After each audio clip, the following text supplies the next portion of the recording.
Ninja! Ooh, how are you? Namaste. Ha. So, got your email. Don't know if you still need help with this problem or not. I figured I'd take a look at it.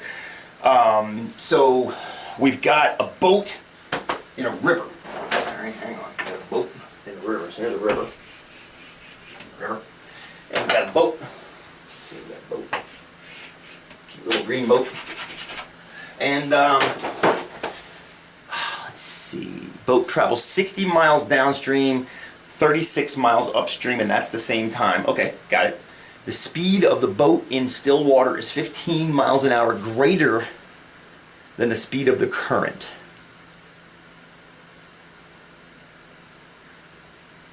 Find the speed of the current. I don't buy that. We'll get to that. Okay. I know that distance equals rate times time. Yes, it does. Nicely done. Distance equals rate times time. And you've already figured out a couple things. You've got the c is the rate of the current. The rate of the boat in the still water is 15 plus c. See, that just strikes me as hard to believe. You think about it, right? That just seems impossible, because that would mean that they could go 15 miles an hour upstream against the current, which means they'd have to be going in still water, I mean, like 20 miles an hour. I can't imagine a boat going 20 miles an hour. So I'm going to guess, we'll do it both ways, okay? We'll do it both ways, and I think maybe the speed of the boat in still water is 15 miles an hour. That makes a little more sense. I mean, it still seems awful fast for a still water boat, but that, well, of course, I'm assuming it's a rowboat. It could be a motorboat. We'll do it both ways. I don't think that makes sense, and we'll get to why in a second here. Okay, so anyway, you've got upstream and you've got downstream. Okay, upstream and downstream. So let's make this down and up. Okay, so we know that down, the distance is 60 miles. Yeah, 60 miles, and up, the distance is 36 miles. We know those two things. And here's the fun part. The current you're calling c. Love that, by the way. Nicely done. And then you're calling the rate of the boat in still water 15 plus c. So let's take a look at that. The rate is upstream. Well, let's do downstream first. This is the part that's got me bugged. The rate downstream, if you think about it, the boat itself is going 15 plus c miles per hour. And then it's got a current that's essentially adding c miles an hour to it.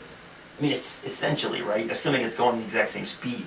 So together, this is, if you think about it, this is why they always warn you physically about adding velocities. This is going to pick up very, very quickly, yes? I mean, just the boat sitting on top of the river without the engine going is going c miles an hour. Then you turn the engine on, and it's going 15 miles an hour more than that. So now the rate's actually 15 plus 2c miles an hour, which just seems extravagant to me, but we'll come back to that. And also it seems impossible because of the 36, but again, we'll come back to that too. So the rate here would just be 15. And now, see if you can follow why. If it's 15 miles an hour faster than the speed of the current and you make the boat go this way, the currents are going to be subtracted because you're working against that. You've felt that when you run uphill, or if you've ever run in a headwind or biked in a headwind. You know that. It feels like you're going much slower than you know you could because the headwind's actually slowing you down. Okay, so good so far. The problem with this is, I can see the problem already, I think. I think I see the problem. Let's keep going though. So anyway, we know the times are the same. The time here is the same as the time there. Yeah? Okay. So we know that there's a relationship between distance, rate, and time, which you already figured out. Well, you can solve this for t, and you get t equals d over r. And since you have a d and r here, and you have a d and r here, right, you can just set those equal to each other, because these t's are the same.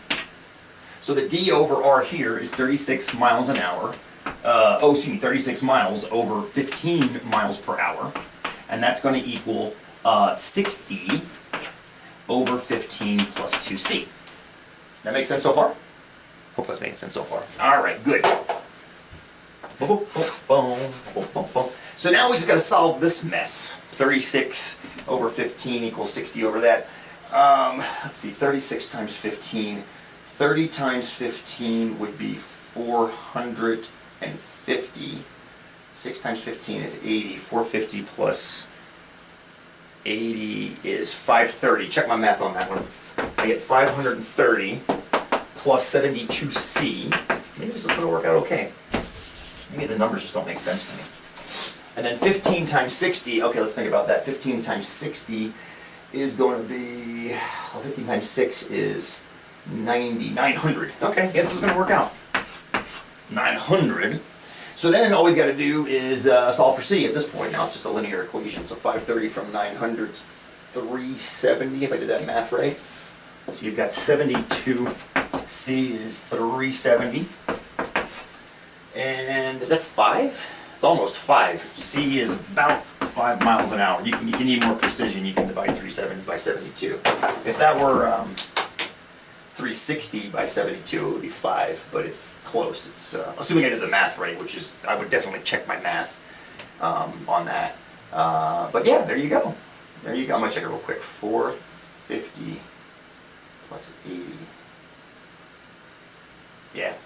Check the math if you want to. So I'm getting about 5 miles an hour for the current, which again, I don't know, dude. It just seems ridiculous that a boat can go 15 miles an hour in still water, but whatever. Makes sense. Hopefully it does. I'll talk to you when I talk to you. Peace. Hope this helped.